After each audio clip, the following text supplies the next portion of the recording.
السلام علیکم۔ History انفورڈ channel سے میں ہوں ڈاکٹر طاہر عزیز ظفر، اپنے ایک نئے پوڈ کاسٹ کے ساتھ۔ غزہ میں اسرائیل کے انسانیت سوز مظالم، قتل عام پر امریکہ اور اہل مغرب کی آنکھیں بند ہیں۔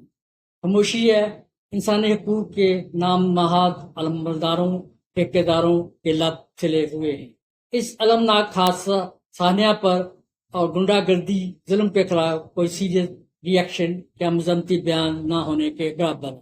اوپر سے امریکی صدر ٹرمپ کا بیان ظالمانہ اور مذاق خیز ہے کہ غزہ کے باشندوں کو اپنی زمین سے بے گھر کر دیا جائے اور ان کو پڑوسی عرب ممالک میں آباد کیا جائے، اور غزہ سے نکلنے والے فلسطینیوں کو واپسی کا کوئی حق نہیں ہوگا۔ غزہ کا علاقہ تاریخی اور مذہبی اعتبار سے انتہائی اہمیت کا حامل ہے۔ غزہ سے متعلق مشہور شخصیات انبیاء علماء کے بارے میں بات کرتے ہیں۔ ابراہیم علیہ السلام، اسحاق علیہ السلام، یعقوب علیہ السلام، موسیٰ علیہ السلام، داؤد علیہ السلام اور سلیمان علیہ السلام، ان انبیاء نے خطے کی مذہبی اور تاریخی جسادوں میں اہم کردار ادا کیا ہے، اور یہودیت، عیسائیت، اسلام میں ان کا احترام کیا جاتا ہے۔ ابراہیم کی بات کریں تو آپ نے کنعان فلسطین میں ہجرت کی اور اس سے ابراہیمی مذہب کا باپ سمجھا جاتا ہے۔ اس نے اپنے بیٹے اسماعیل کے ساتھ مکہ میں کعبہ اور اپنے بیٹے اسحاق کے ساتھ یروشلم میں مسجد اقصی کی تعمیر کی۔ اسحاق علیہ السلام کی بات کریں تو آپ یروشلم میں اس کے آس پاس رہتے تھے، تبلیغ کرتے تھے، تجارت کرتے تھے، آخرکار وہیں فوت ہوئے۔ آپ کی قبر یروشلم کے قریب ہیبرون میں واقع ہے۔ اپنے والد ابراہیم کے ساتھ ہی دفن ہیں۔ حضرت یعقوب علیہ السلام کی بات کریں تو آپ فلسطین میں پیدا ہوئے۔ اپنی زندگی اپنے والد اور دادا کے نقش قدم پر گزارنے کے لیے جانا جاتا ہے۔ آپ نے عراق کے شمال کا سفر کیا، فلسطین واپس آئے اور بالآخر مصر میں سکونت اختیار کی۔ ان کا مقبرہ بھی ہیبرون میں ابراہیم مسجد میں واقع ہے۔ موسیٰ علیہ السلام کی بات کریں تو بنی اسرائیل کو مصر میں نکال کر فلسطین کی طرف لے گئے، جہاں وہ بلا کر آباد ہو گئے۔ داؤد علیہ السلام کی بات کریں تو آپ نے 40 سال تک فلسطین پر حکومت کی اور عبرانی قبائل کو متحد کیا، فلسطینیوں کو شکست دی۔ سلیمان علیہ السلام کی بات کریں تو آپ نے یروشلم میں پہلا مندر بنانے کے لیے جانا جاتا ہے۔ حضرت عیسیٰ علیہ السلام کی بات کریں تو آپ نے بیت اللہ فلسطین میں پیدا ہوئے۔ اسلامی دور میں یہ شہر فقہ اور حدیث کے مراکز کے طور پر ابھرا۔ تاریخ میں غزہ کے علماء کا تذکرہ ملتا ہے، جن میں ابن حجر عسقلانی مشہور محدث اور الشاطبی فقہ مالکی کے امام شامل ہیں۔ اگرچہ ان کی پیدائش غزہ میں نہیں ہوئی، لیکن ان کا علمی اثر یہاں تک پہنچا۔ اگر پیغمبرانہ پیشگوئیوں کی بات کریں تو قرآن و حدیث میں فلسطین اور غزہ کے علاقے کو آخری زمانے کی پیشگوئیوں سے جوڑا گیا ہے۔ مثال کے طور پر حضرت عیسیٰ علیہ السلام کے نزول کا ذکر ہے، جو دمشق کے قریب ہوگا، اور وہ یہودیوں کے خلاف جنگ کریں گے۔ بعض روایت کے متعلق یہ واقعات غزہ کے قریبی علاقوں سے منسلک ہو سکتے ہیں۔ عصر حاضر کے علماء کی بات کریں تو غزہ کی موجودہ آبادی میں شمالی اسکالرز کی ایک بڑی تعداد موجود ہے، جن میں حماس کے رہنما اسماعیل ہانیہ بھی یہاں کے رہنے والے تھے، اور مفتی اعظم اکرمہ صبری شامل ہیں۔ یہ شخصیات معاصر اسلامی تحریکوں اور فلسطینی مزاحمت کا ایک اہم حصہ رہے ہیں۔ عیسائی اور اسلامی روایت دونوں میں غزہ کو مذہبی اہمیت حاصل ہے، خاص طور پر بحر روم کے تجارتی راستوں پر اس کی جغرافیائی محل وقوع کی وجہ سے۔ غزہ کا علاقہ ہزاروں سال پرانا ہے۔ غزہ فلسطین کی تاریخ قدیم تہذیبوں سے شروع ہوتی ہے اور انسانی تہذیب کے ابتدائی مرکز میں سے ایک سمجھا جاتا ہے۔ غزہ کی پٹی بحر روم کے مشرقی کنارے پر واقع ہے، ایک طویل اور پیچیدہ تاریخ رکھتی ہے۔ آثار قدیمہ کے شواہد بتاتے ہیں کہ یہ علاقہ کم از کم 3000 قبل مسیح سے آباد ہے۔ کنعانی دور کی بات کریں تو غزہ کی قدیم تاریخ کنعانی قوم سے جڑی ہوئی ہے، جو فلسطین کے اولین باشندے کہلائے جاتے ہیں۔ یہ لوگ زراعت، تجارت، فن تعمیر میں ماہر تھے۔ غزہ کا نام قدیم مصری، فینیکی اور کنعانی دستاویزات میں بھی پایا جاتا ہے۔ کنعانی قوم اس علاقے کی اولین معروف آبادی تھی۔ اگر ہم مصری تسلط کی بات کریں تو تقریباً 15ویں صدی قبل مسیح میں غزہ مصری سلطنت کے زیر نگین آ گیا۔ تقریباً 350 سال تک ان کے زیر حکومت رہا۔ قدیم مصر کی سلطنت نے غزہ پر کئی بار قبضہ کیا اور یہاں اپنی فوجی چوکیاں قائم کی۔ فینیکی قوام نے اسے تجارتی مرکز بنایا۔ فلسطینی دور کی بات کریں تو بعد میں فلسطینیوں نے اس علاقے پر قبضہ کر لیا، یہ ان کے فلسطینیہ کا حصہ بن گیا، جنہیں بعد میں محققین فلسطین کہتے ہیں۔ یہ قبائل زیرہ کریٹ سے آ کر یہاں آباد ہوئے، غزہ سمیت 5 بڑے شہروں پر مشتمل ایک فیڈریشن قائم کی۔ رومی ابانتینی دور کی بات کریں تو 63 قبل مسیح میں رومی سلطنت نے غزہ پر قبضہ کیا اور یہاں مذہبی رواداری کو فروغ ملا۔ حضرت عیسیٰ علیہ السلام کے ماننے والوں کی اب بڑی تعداد یہاں آباد ہوئی۔ رومی سلطنت کے تحت غزہ نسبت پر پرامن رہا، اس کی بندرگاہ کو ترقی ملی۔ بازنطینی دور میں بھی ایک اہم تجارتی مرکز تھا۔ بعد ازاں یہ علاقہ مصر، اشور، بابل، فارسی اور یونانی سلطنتوں کے زیر تسلط رہا۔ یونانی رومی دور کی بات کریں تو اسکندر اعظم نے 4 صدی 332 قبل مسیح میں غزہ پر قبضہ کیا۔ اس کے بعد رومی سلطنت نے یہاں حکومت کی اور غزہ کو ایک اہم تجارتی مرکز بنایا۔ اسلامی فتح اور خلافتوں کے دور کی بات کریں تو 638 میں حضرت عمر بن خطاب کے دور خلافت میں غزہ کو اسلامی لشکروں نے فتح کیا۔ حضرت عمر بن عاص کی قیادت میں اسلامی لشکر نے قیادت کی اور حضرت عمر کے دور میں یہاں عدل، مساوات اور علم کو فروغ حاصل ہوا۔ بعد ازاں یموی، عباسی، فاطمی، ایوبی، مملوک اور کے زیر انتظام رہا۔ 1517 میں عثمانی ترکوں نے غزہ کو اپنی سلطنت میں شامل کیا، جو 1917 تک قائم رہا۔ اسلامی دور میں غزہ ایک علمی، تجارتی، مذہبی مرکز بنا رہا۔ امام شافعی کی پیدائش بھی غزہ میں ہوئی۔ فلسطین کا علاقہ خصوصی غزہ پٹی قدیم انسانی تہذیب، مذہبی وابستگی، سامراجی سازشوں اور آزادی کی جدوجہد کی علامت رہا ہے۔ غزہ کی سرزمین نے تاریخ کے ہر دور میں اہم کردار ادا کیا، آج بھی عالمی توجہ کا مرکز ہے۔ پہلی جنگ عظیم کے بعد اسلامی سلطنت کے خاتمے پر برطانیہ نے فلسطین پر قبضہ کیا۔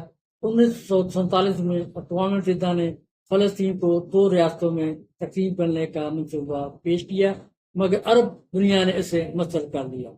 1948 میں اسرائیل کے قیام کے وقت غزہ مصر کے زیر انتظام رہا، لیکن اسرائیل نے اسے مسلسل دباؤ میں رکھا۔ برطانوی قبضے اور صہیونی سازشوں کی بات کریں تو برطانیہ نے سلطنت عثمانیہ کی شکست کے بعد پہلی جنگ عظیم میں فلسطین کے نام سے مشہور علاقے کا کنٹرول سنبھال لیا، جس نے مشرق کے وسطیٰ کے اس حصے پر حکومت کی تھی۔ یہودیوں اور عرب آبادیوں کے درمیان تناؤ اس وقت مزید گہرا ہو گیا جب برطانیہ نے یہودیوں کے لیے فلسطین میں اسرائیلی وطن کے قیام پر اتفاق کیا، جسے عہد بلفور اعلامیہ کے نام سے یاد کیا جاتا ہے۔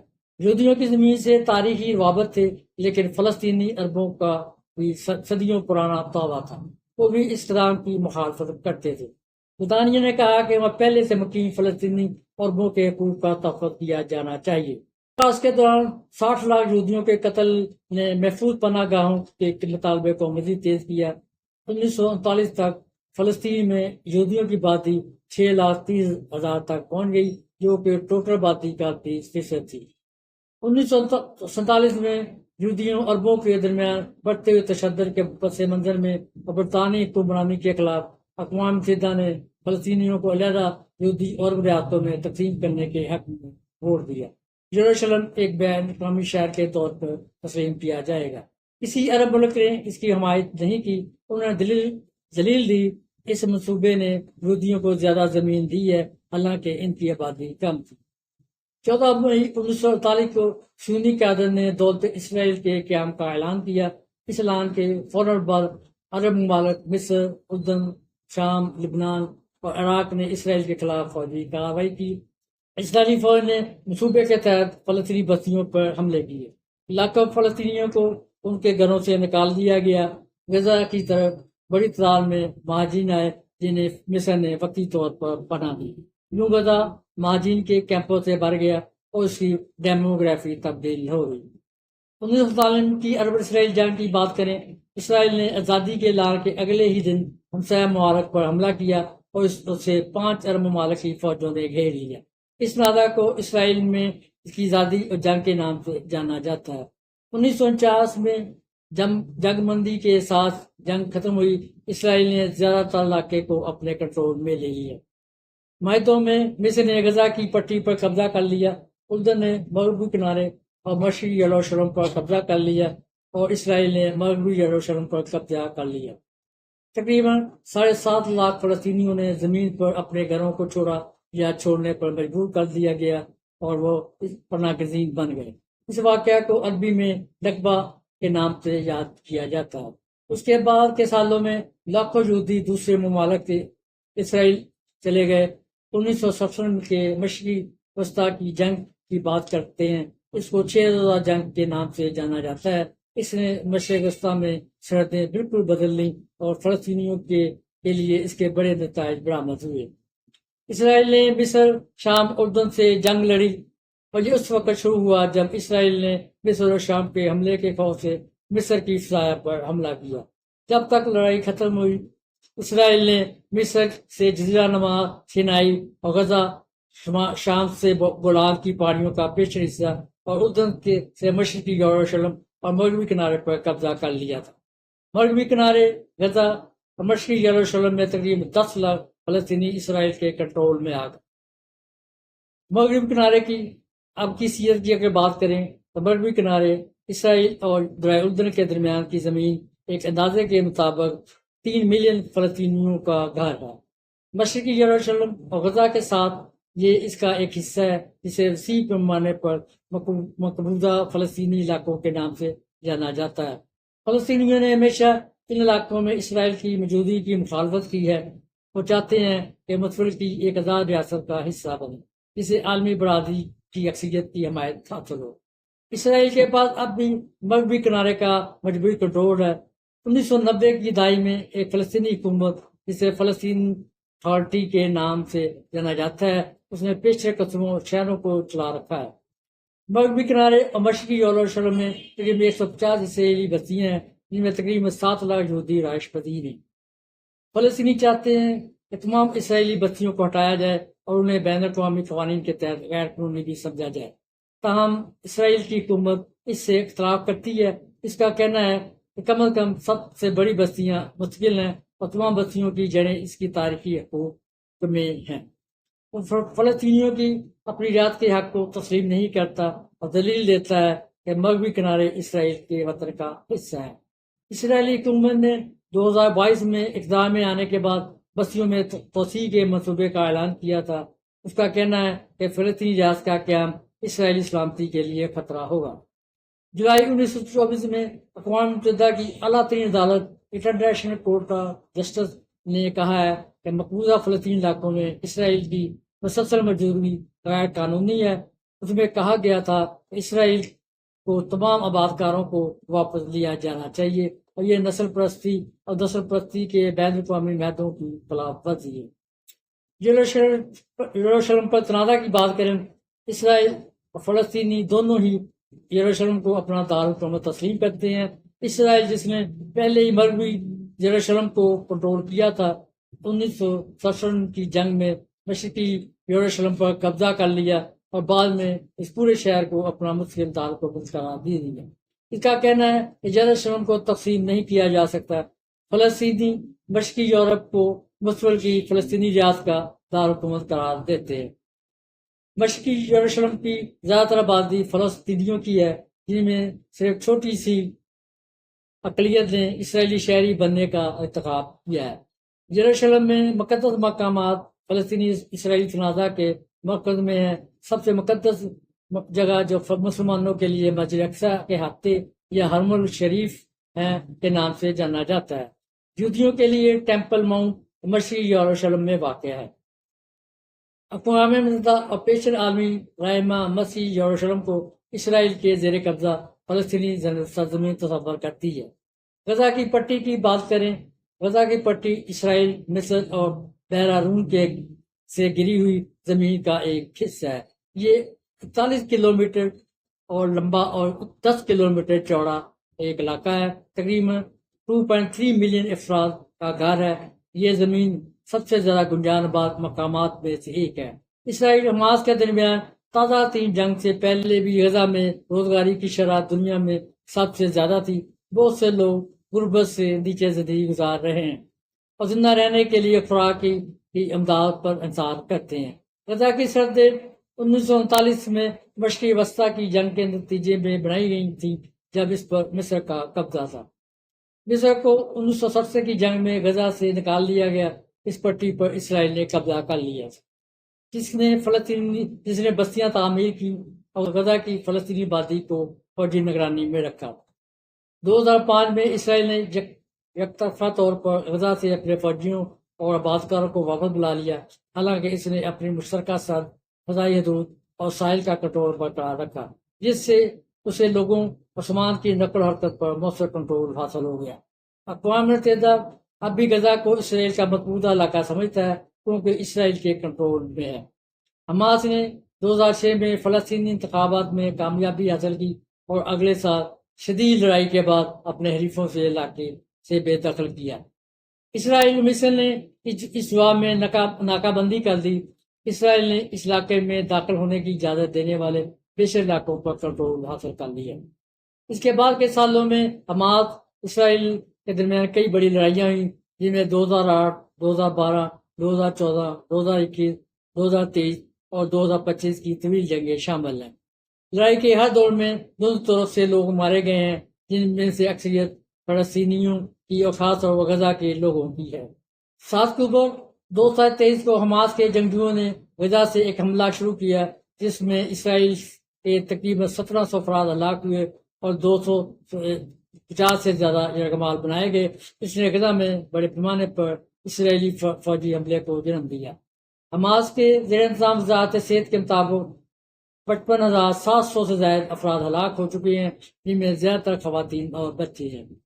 اسرائیل کی جانب سے 7 اکتوبر کے حملوں کو ایک سال مکمل ہونے سے چند دن قبل اقوام متحدہ کے انسانی حقوق کی ایجنسیوں نے ایک اعلامیہ پر دستخط کیے ہیں، جس میں غزہ میں خوفناک انسانی مصائب اور انسانی تباہی کے خاتمے کا مطالبہ کیا گیا ہے۔ جنوری 2025 میں 15 مارچ کی جنگ کے بعد اسرائیل حماس نے جنگ کو روکنے اور اسرائیلی یرغمالیوں اور فلسطینی قیدیوں کو رہا کرنے کے معاہدے پر اتفاق کیا ہے۔ غزہ کے نقشے کو ایک سال کے جنگ نے یکسر تبدیل کر دیا ہے۔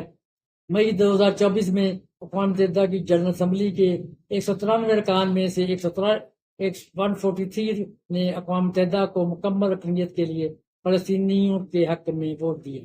اقوام متحدہ میں فلسطینیوں کو ریاست کے طور پر جانا جاتا ہے۔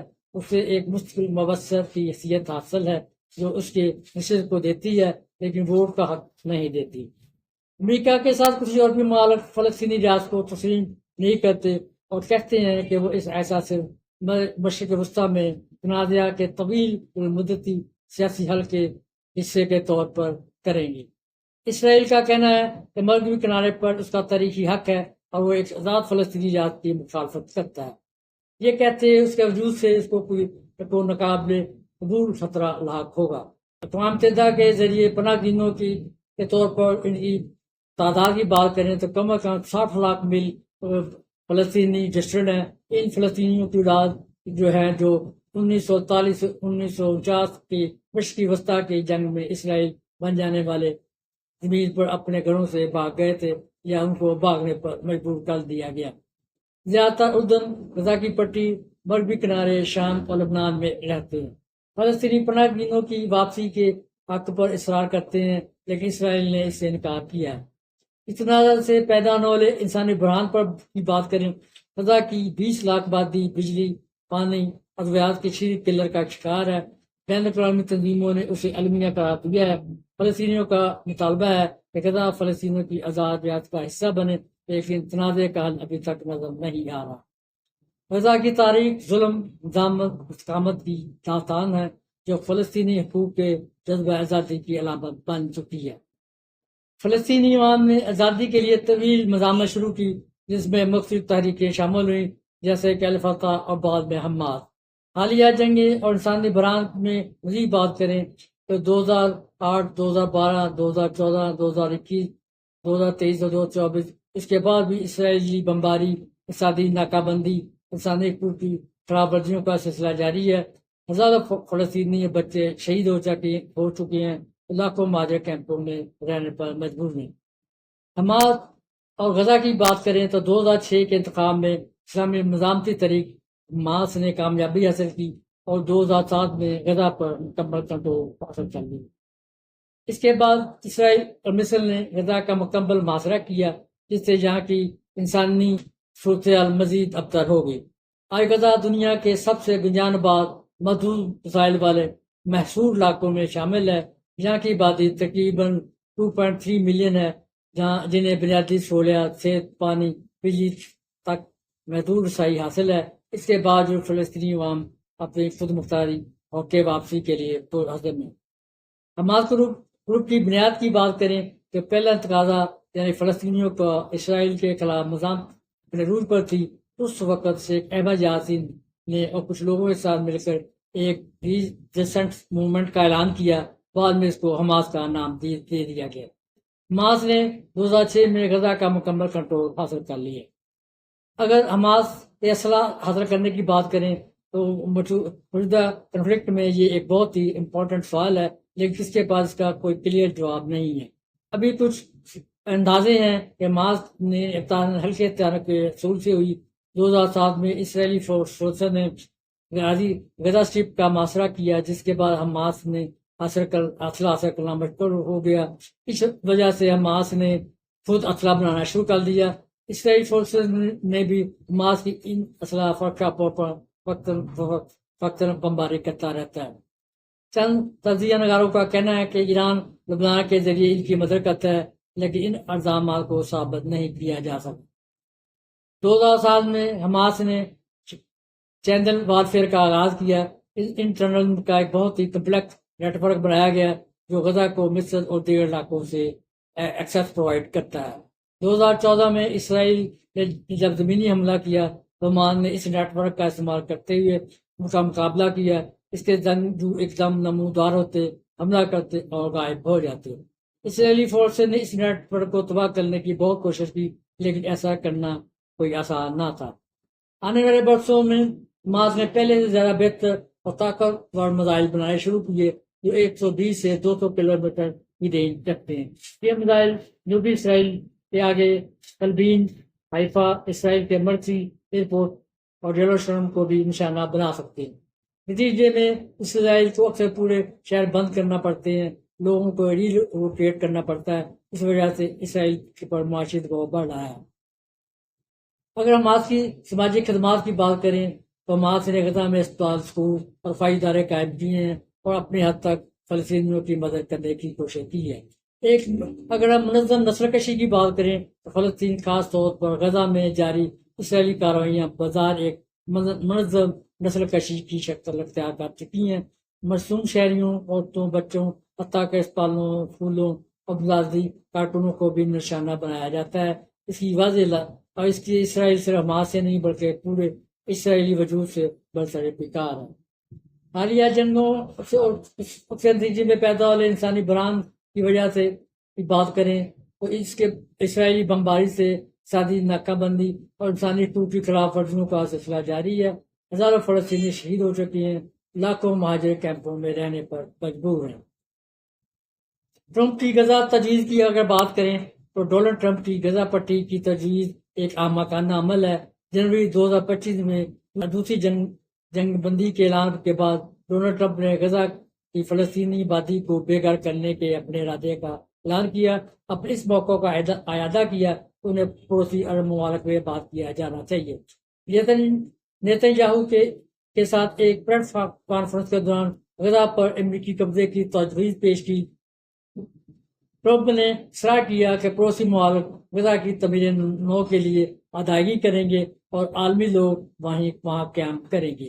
انہوں نے ضرورت پڑنے پر امریکی فوجیوں کی تعیناتی کو مسترد نہیں کیا۔ ٹرمپ نے اپنے کچھ تبصروں کو واپس لے لیا جن میں امریکی فوجیوں کی تعیناتی پر رضامندی بھی شامل تھی۔ 10 فروری کو ٹرمپ نے کہا کہ غزہ سے نکلنے والے فلسطینیوں کو واپسی کا کوئی حق حاصل نہیں ہوگا۔ اس دن کے شاہ عبداللہ دوم کے ساتھ ملاقات میں ٹرمپ نے کہا کہ امریکہ غزہ کو خریدنے کے بجائے لے گا کیونکہ یہ جنگ زدہ علاقہ ہے، یہ غزہ خریدنے کے لیے کچھ نہیں ہے۔ ٹرمپ ٹرمپ کے نے اردن کو غزہ سے بے گھر فلسطینیوں کو لیے جانے کی تجویز دی، جسے اردن کے وزیر خارجہ احمد وادی نے واضح طور پر مسترد کر دیا۔ ان بیانات کو عالمی رہنماؤں کی طرف سے مذمت کی گئی، تاہم اسرائیل نے انتہائی دائیں بازو کے قومی سلامتی کے وزیر نے ٹرمپ کی تعریف کرتے ہوئے کہا کہ فلسطینیوں کی ہجرتی جنگ کا واحد حل ہے۔ اپریل میں فرانسیسی صدر ایمانوئل میکرون نے کہا کہ فرانس جون تک فلسطینی ذات کو تسلیم کر سکتا ہے۔ امریکی اگر فنڈنگ کی بات کریں تو اسرائیل کی فوجی کارروائیوں علاقے میں متعدد امریکی فنڈنگ ایک قدامت پسند تجزیے کے مطابق 7 اکتوبر سے 30 ستمبر کے درمیان مالی سال کے لیے $22.76 بلین سے زیادہ اسرائیل کو امداد دی گئی ہے۔ امریکی صدر اور جائیداد کے بڑے بڑے سرمایہ کاروں کا غزہ میں دلچسپی کے اسباب پر بات کریں۔ غزہ کی جیو پولیٹیکل اہمیت بہت زیادہ ہے۔ غزہ بحر الکاہل کے مشرقی کنارے پر واقع ایک اسٹریٹجک علاقہ ہے جو مشرقی وسطیٰ کے تنازعات کا مرکز رہا ہے۔ امریکی صدر کے بیان ہمیشہ اس خطے میں امن قائم کرنے، اسرائیل کے ساتھ تعلق کو مضبوط بنانے اور خطے میں اپنا اثر تو بنانے کی ایک کوشش ہوتی ہے۔ اسرائیلی بران پر بین الاقوامی دباؤ بڑھانا ہوتا ہے۔ غزہ میں انسانی حقوق کی خلاف ورزیوں اور بنیادی سہولیات کی کمی نے عالمی برادری کو متحرک کیا ہے۔ امریکی صدر اکثر اس بران کو حل کرنے اور امدادی اقدامات کی وکالت کرتے ہیں۔ امریکی صدر ہمیشہ معاشی مواقع کی تلاش میں رہتے ہیں۔ جائیداد کے بڑے بڑے سرمایہ کار غزہ کی تعمیر نو، انفراسٹرکچر کے منصوبوں اور مختلف تجارتی رابطوں میں سرمایہ کاری کرنے کا موقع دیکھتے ہیں۔ خاص طور پر بیرون کے قدرتی وسائل تک رسائی ان کے لیے بڑی پرکشش ہے۔ غزہ کی پٹی بیرون کے ساحل پر ایک اہم جغرافیائی محل وقوع رکھتی ہے۔ ساحلی علاقے عام طور پر سیاحت اور تفریح سرگرمیوں کے لیے بہت پرکشش ہوتے ہیں۔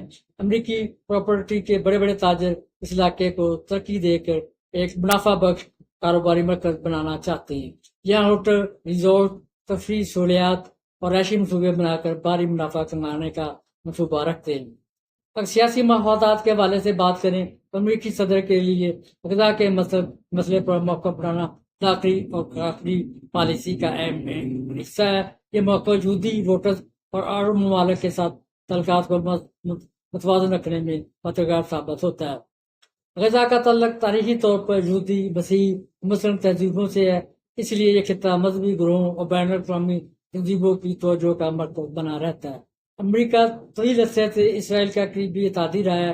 اسی طرح کے تناظر میں امریکی حکومت کے غزہ کے حوالے سے پالیسی ہمیشہ اسرائیلی بیانیے کے قریب رہی ہے، لیکن صرف حکومتی سطح پر ہی نہیں بلکہ امریکی پراپرٹی ٹائکون بھی غزہ کے معاملے میں کسی نہ کسی حد تک دلچسپی رکھتے ہیں، اور کبھی نظریاتی بنیادوں پر، کبھی معاشی اور کبھی سیاسی مفادات کی وجہ سے۔ سنی نظریاتی وابستگی ہونا ایک بڑی وجہ ہے۔ کئی امریکی یہودی سرمایہ کار جیسے کہ شیلڈن ایڈلر غزہ میں براہ راست تو سرمایہ کاری نہیں کرتے، لیکن اسرائیل کی پالیسیوں کی مالی معاونت فراہم کرتے ہیں، جن میں غزہ پر حملے اور محاصرہ شامل ہے۔ یہ افراد سنی نظریات کے سخت حامی ہوتے ہیں۔ ان کا مقصد اسرائیل کی توسیع پالیسیوں کو مضبوط کرنا ہوتا ہے۔ یہ فلسطینی خودمختاری کے ہمیشہ سے خلاف لابنگ کرتے ہیں۔ اسرائیلی امداد ایک تشہیراتی مہم کے طور پر استعمال کرتے ہیں۔ بعض امریکی ٹائکون نے غزہ کے عوام کے لیے امداد فراہم کرنے کا وعدہ کیا، لیکن یہ اقدامات میں تشہیر اور سیاسی دباؤ کی شکل میں سامنے آتے ہیں۔ جیسے کچھ ارب پتی فلاحی اداروں کے ذریعے خوراک اور طبی سامان بھیجنے کی بات کرتے ہیں، مگر ان امدادی کوششوں پر اسرائیل کی پابندیوں اور معاشرے کے باعث عمل درآمد نہ ہونے کو برابر ہے۔ ٹیکنالوجی سرویلنس سرمایہ کاری کی بات کریں، بعض امریکی کمپنیاں جو نگرانی، ڈرون ٹیکنالوجی اور سیکورٹی سسٹم میں کام کرتی ہیں، اسرائیل کے ساتھ مل کر غزہ پر نظر رکھنے والی ٹیکنالوجی کی سپلائی میں ملوث رہی ہیں۔ اس ضمن میں امریکی سرمایہ داروں کی کمپنیاں اسرائیلی دفاعی ٹیکنالوجی میں حصہ رکھتی ہیں۔ اس کا براہ راست اثر غزہ کے عوام کی نگرانی، معاشرے اور شہری آزادیوں کی خلاف ورزیوں میں ہوتا ہے۔ امریکی جائیداد کے ٹائکون غزہ میں براہ راست سرمایہ کاری تو کم کرتے ہیں، لیکن ان کا اثر نظریاتی، سیاسی اور ٹیکنالوجیکل میدان میں نمایاں ہے۔ ان مفادات اکثر اسرائیلی پالیسیوں کو تقویت دیتے ہیں اور فلسطینی عوام کی خودمختاری کے خلاف استعمال ہوتے ہیں۔ مسئول کی سرمایہ کاری کے حوالے سے بات کریں، اگرچہ موجودہ حالات میں غزہ ایک جنگ زدہ اور محصور علاقہ ہے، لیکن کچھ امریکی سرمایہ غزہ کے مسئول کو ریل اسٹیٹ یا انفراسٹرکچر سرمایہ کاری کے حوالے سے موجود سمجھتے ہیں۔ اگر سیاسی حل نکل آئے، اسرائیل نواز گروہ غزہ میں ممکنہ نیا شہر یا انڈسٹریل زون بنانے کی تجاویز دے چکے ہیں۔ ان تجاویز کے پیچھے اصل مقاصد فلسطینی کو محدود علاقے تک سمیٹ کر سرمایہ کاری کے منافع موقع پیدا کرنا ہے، نہ کہ ان کو خود مختاری دینی۔ یہ سوچ اس بنیاد پر قائم ہے کہ غزہ کا محل وقوع بیرون کے کنارے نہایت قیمتی اور اسٹریٹجک ہے۔ اگر اسرائیل مغربی علاقے پر قبضہ کر لے تو امریکی سرمایہ دار وہاں ہوٹل، ریزورٹ، بندرگاہیں اور بزنس زونز قائم کر سکتے ہیں۔ فلسطینی وہاں کی موجودی مزاحمت اس قبضے پر رکاوٹ ہے، اس لیے ان پر ظلم و جبر، بمباری و محاصرہ جاری ہے تاکہ زمین کو صاف کیا جا سکے۔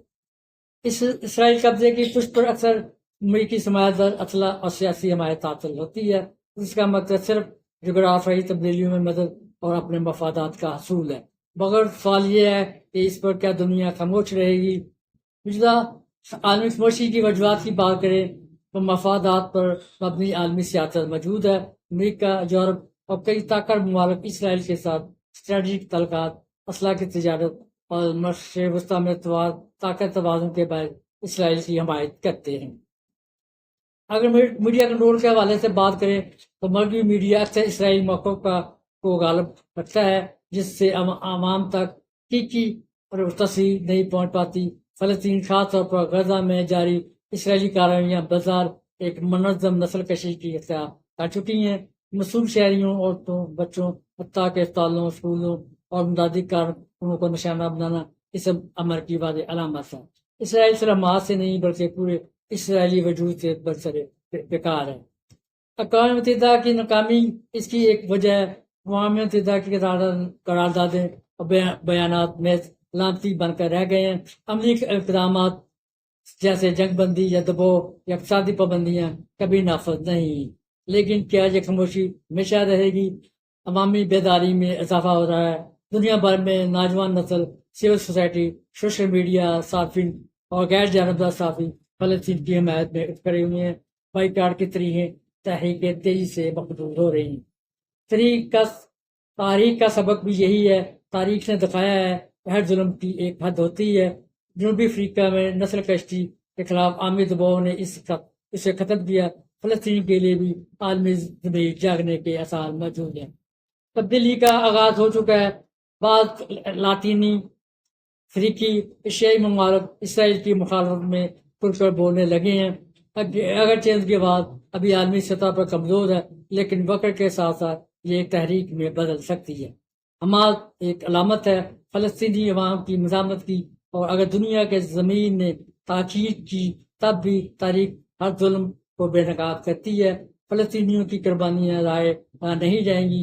ظلم کی راہ جائے کتنی بھی طویل ہو، صبح ضرور ہوتی ہے۔ اسرائیل نواز گروہ غزہ میں ممکنہ نیا شہر یا انڈسٹریل زون بنانے کی تجاویز دے چکے ہیں۔ ان تجاویز کے پیچھے اصل مقاصد فلسطینیوں کو محدود علاقوں تک سمیٹ کر سرمایہ کاری کے مواقع پیدا کرنا ہے، نہ کہ ان کو خود مختاری دینا۔ یہ سوچ اس بنیاد پر قائم ہے کہ غزہ کا محل وقوع بیرون کے کنارے نہایت قیمتی اور تاکہ زمین کو صاف کیا جا سکے۔ اسرائیلی قبضے کی پشت پر اکثر امریکی اسلحہ اور سرمایہ کاری شامل ہوتی ہے، جس کا مقصد نہ صرف جغرافیائی بلکہ اقتصادی غلبہ بھی ہے۔ یہ مفروضہ نو آبادیاتی سوچ کی عکاسی کرتا ہے، جس میں مقامی آبادی کو بے دخل کر کے زمین کو عالمی سرمایہ کرنا نظام کا حصہ بنانا ہے۔ جغرافیائی اہمیت اہم ہے۔ اگرچہ یہ ممکن ہے کہ کچھ امریکی تاجر غزہ کی پٹی کی قیمتی ساحلی زمین میں دلچسپی رکھتے ہوں، لیکن اسرائیل کے ذریعے قبضہ کر کے وہاں بڑے پیمانے پر کاروباری سلطنت اور ساحل تیار کرنے کا خیال کئی عملی اور اخلاقی چیلنجوں سے گھرا ہوا ہے۔ بین الاقوامی قانون، فلسطینیوں کے حقوق اور خطے کے سیاسی عدم استحکام کو نظر انداز کرنا کسی بھی ایسے منصوبے کو انتہائی مشکل اور متنازع بنا دے گا۔ اس کی بجائے کسی بھی پائیدار ترقی کے فلسطینیوں کا حقوق کا احترام کرنا اور ایک منصفانہ اور جامع حل سیاسی حل تلاش کرنا ایک اہم قدم ہونا چاہیے.